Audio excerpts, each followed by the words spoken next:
이용범이라고 하는 분이 쓴 그리스도인을 위한 인생 독본이라고 하는 책이 있습니다.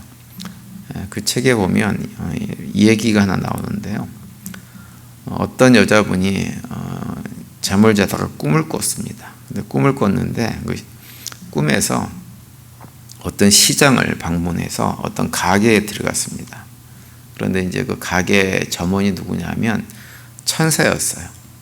그래서 그 여자가 이제 그 점원 천사에게 이 가게는 무엇을 팝니까? 라고 물어봤습니다. 그러자 그 점원이 뭐라고 다시 되물었냐면 당신은 무엇을 갖기를 원하십니까? 이렇게 되물었습니다.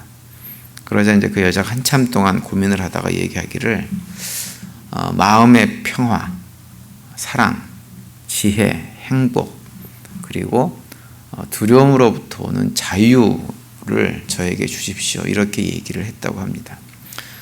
그러자 이제 그 점원이 그 얘기를 듣고 미소를 지으면서 이렇게 말했습니다. 미안하지만 이 가게에는 열매는 팔지 않습니다. 오직 하나님의 말씀이라고 하는 씨앗만 팝니다. 이렇게 얘기를 했다고 하는 거예요. 많은 분들이 삶을 살아가면서 씨앗을 심는 일보다는 열매를 얻는 일을 더 원합니다. 그런데 천사의 말대로 귀중한 열매는 그냥 얻어지는 것이 아닙니다.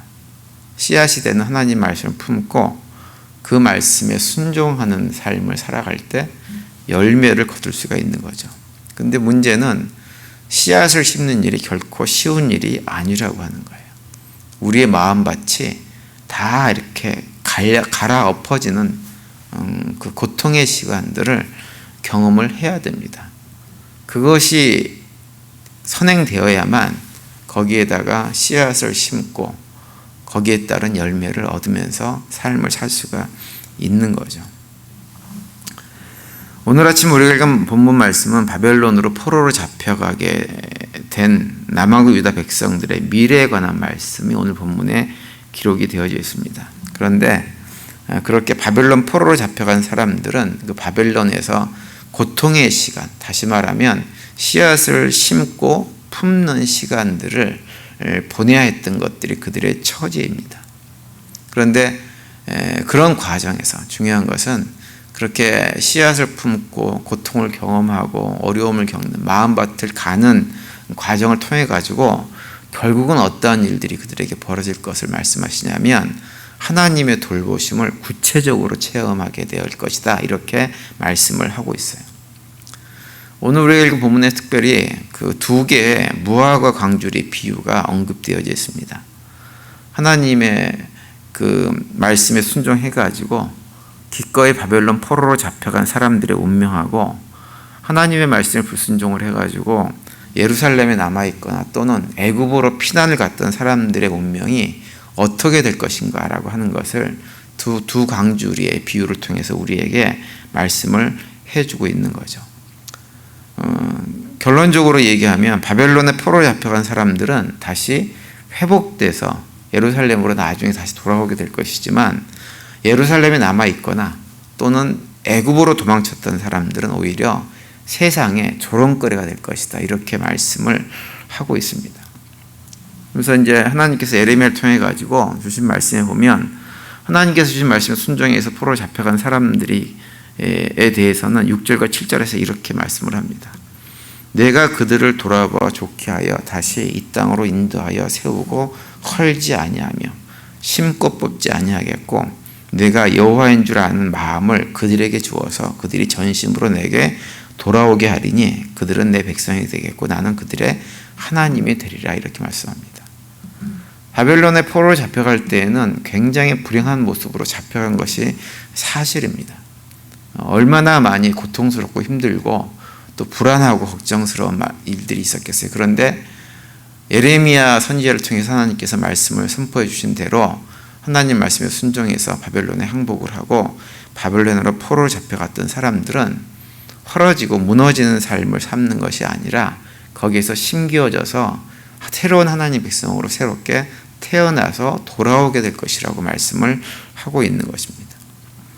반면에 이제 9절과 10절에 보시면 예레미야를 통해서 하나님께서 주신 말씀을 듣지 않고 애굽으로 피난해 갔던 사람들, 그리고 어떻게 운이 좋게 포로로 잡혀가지 않고 예루살렘에 남아있던 사람들에게 대해서는 이렇게 말씀을 하고 있죠. 세상 모든 나라 가운데 흩어서 그들에게 환난을 당하게 할 것이며 또 그들에게 내가 쫓아 보낼 모든 곳에서 부끄러움을 당하게 하며 말거리가 되게 하며 조롱과 저주를 받게 할 것이며 내가 칼과 기근과 전염병을 그들 가운데 보내 그들이 내가 그들과 그들의 조상들에게 준 땅에서 멸절하기까지 이르게 하리라 하시니라, 이렇게 말씀을 합니다.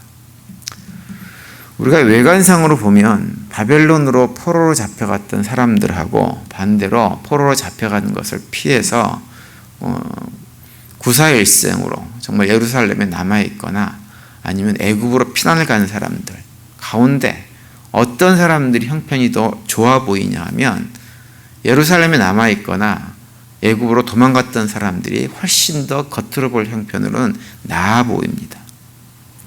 그들이 훨씬 더 잘된 것 같이 그렇게 보입니다. 그런데 하나님은 예레미야를 통해 가지고 어떤 말씀을 하고 있냐면 그런 사람들의 시선이 틀렸다라고 말씀을 하고 있는 거예요.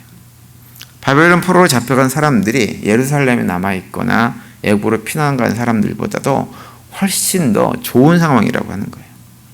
그래서 애굽으로 포로로 잡혀간 사람들은 어떠한 상태냐, 아주 상태가 좋아도 극히 좋은 무화과 같은 상태로 있을 것이고, 예루살렘에 남아있는 사람들, 애굽으로 피난 가는 사람들은 이미 다 썩어서 먹을 수 없는 무화과처럼 되어진 상태라고 말씀을 하고 있는 거죠. 사람들은 늘 눈에 보이는 결과가 좋고 나쁨에 따라서 그걸 판단을 합니다. 상황을 판단합니다. 경제적으로 가난한 것보다는 가진 것이 많은 것이 좋은 상태라고 생각하고, 또 배우지 못한 것보다는 배운 것이 더 좋은 상태라고 얘기를 합니다. 세상에서 명예를 얻는 것이 그것을 얻지 못하는 것보다 훨씬 더 좋다고 생각합니다. 우리 교회도 교회 건물이 크고 화려하고 하면 좋은 것이고, 우리처럼 시골에 있는 작은 교회, 낡은 교회면 별로 좋지 않은 것이라고 생각을 많이 합니다. 그런데 성경은 우리에게 반복해서 말씀하는 것은 뭐냐 하면 그렇게 눈에 보이는 현상을 가지고 좋다 나쁘다를 결코 얘기할 수 없다고 얘기합니다. 성경에서 좋다 나쁘다의 상황은 어떤 상황이냐, 좋으신 하나님께서 우리와 함께 할 때 그 상태가 좋은 상태입니다. 좋으신 하나님 주신 말씀 우리가 품고 살아갈 때 그 상태가 좋은 상태입니다. 그 말씀을 품고 살아가다가 그 삶을 살아가기 위해서 우리가 이런저런 고통과 어려움을 당한다고 하더라도 그 모든 고통과 어려움들은 하나님의 말씀을 품고 하나님과 함께하는 것이기 때문에 좋은 상태라고 그렇게 우리에게 말씀을 해주고 있습니다. 반면에 우리가 이 땅에 살면서 아무리 많은 것을 얻고 소유하고 누리고 살아도 그 삶의 길이 하나님 뜻에 어긋나고 하나님 말씀에 불순종하는 삶이라고 한다면 그 상태는 이미 썩은 무화과 같은 상태라고 우리에게 반복해서 말씀하고 있는 거죠. 그래서 하나님의 사람들은 좋다 나쁘다를 눈에 보이는 상황에 따라서 판단하거나 생각하지 않는 사람들입니다. 그래서 마태복음 16장 26절에 보면 예수님께서 이렇게 말씀을 합니다. 사람이 만일 온 천하를 얻고도 제 목숨을 잃으면 무엇이 유익하리요? 사람이 무엇을 주고 제 목숨과 바꾸겠느냐, 이렇게 말씀을 하고 있어요. 천하를 얻는다고 하는 것은 다시 말하면 세상에서 큰 성공을 거두는 것을 말하는 거죠. 그리고 제 목숨을 잃어버린다고 하는 것은 단순하게 목숨을 잃어버리는 것으로 끝나는 것이 아니라 하나님과의 관계가 끊어진 상태를 말하는 것입니다. 예수님께서 이 말씀을 하실 때 상황은 어떤 상황이냐면 예수님께서 제자들에게 자신의 고난, 죽음에 관한 말씀을 하신 직후에 하신 말씀이에요. 제자 베드로가 예수님께서 순환당하시고 십자가에서 죽을 거라고 하는 얘기를 듣고 아주 대항을 하듯이 예수님을 나무라면서 절대로 그런 일이 있어서 안 된다고 야단을 쳤죠. 그래서 예수님께서 제자 베드로를 보시면서 제자 베드로뿐만 아니라 다른 제자들에게 하셨던 말씀이 뭐냐면 너희들의 십자가를 지고 나를 따라와야 된다, 이렇게 말씀을 하십니다. 그리고 나서 하시는 말씀이 뭐냐면 너희들이 천하를 얻어도 이 세상에서 모든 성공을 얻는다고 해도 우리와 하나님과의 관계가 끊어지면 그것은 아무것도 아니라고 하는 의미로 조금 전에 읽은 그 말씀을 해주고 있는 거예요.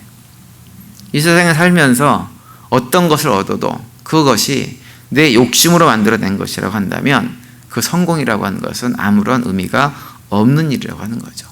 그 성공이라고 하는 길을 통해 가지고 하나님과의 관계가 끊어졌다면 그것은 정말 아무런 의미가 없는 일이라고 하는 것입니다.